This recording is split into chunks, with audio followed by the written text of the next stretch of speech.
இந்த சந்திரன் திசையில் பிறந்தால் எந்தெந்த நட்சத்திரத்தில் பிறப்பாங்கன்னு உங்களுக்கு தெரியணுமல்ல. ரோகிணி, அஸ்தம், திருவோணம். ரோகிணி நட்சத்திரம், அஸ்த நட்சத்திரம், திருவோண நட்சத்திரம். இந்த 3 நட்சத்திரங்கள் சேர்ந்தது தான் இந்த சந்திர மகாதிசையில் பிறந்திருப்பாங்க. உங்கள் ஜாதகத்தை எடுத்து இப்போ பார்த்தீங்கன்னாலும் ஒன்று ரோகிணி நட்சத்திரமாக இருக்குது, இல்லாட்டி அஸ்த நட்சத்திரமாக இருக்குது, இல்லைன்னா திருவோண நட்சத்திரமாக இருக்குது. இந்த நட்சத்திரத்தில் நீங்கள் பிறந்திருப்பீங்க. ஆனால் உங்களுக்கு ஒரு 35 வயசு இருக்கும். ஆனால் சந்திர திசை முடிஞ்சு, செவ்வாய் திசை முடிஞ்சு, ராகு முடிஞ்சு, குருவை தொட்டுட்டு இருப்பீங்க. நம்ம குரு பகவான் கோயிலுக்கு போகலான்னு நம்ம நினச்சிட்டு இருப்போம். ஆனால் அங்கே போயிட்டு வர்றதுக்கு முன்னாடி முதல்ல இந்த கர்ப்ப திசைக்கு போயிட்டு வந்தால் தான் சிறப்பு.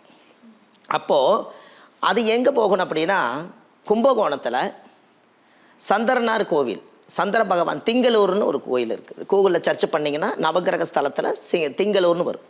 அந்த கோவிலில் போய் சாமிக்கு வந்து நெய் விளக்கு ஏற்றலாம். 10 விளக்கு ஏற்றணும். 10 முறை நீங்கள் வளமுறை சுற்றி வரணும். ஏன் அப்படின்னா சந்திரன் திசை 10 வருஷம். அதில் தாயுடைய கர்ப்பத்தில் எவ்வளவு செல்லானது போக நில்லானது இருக்குதோ அது இருக்கிறது ஜாதகத்தில் இருக்கிறனால தான் அதிலிருந்து உங்களுடைய வயசை பிரித்து நீங்கள் கொண்டு போயிருப்பீங்க. அப்போ யாரெல்லாம் ரோகிணி, அஸ்தம், திருவோண நட்சத்திரத்தில் பிறந்திருக்கிறீங்களோ உங்களுடைய கர்ப்ப திசை கோயிலுக்கு போயிட்டு வந்தால் தான் குலதெய்வத்தினுடைய சக்தியை விட வேலை செய்யும்.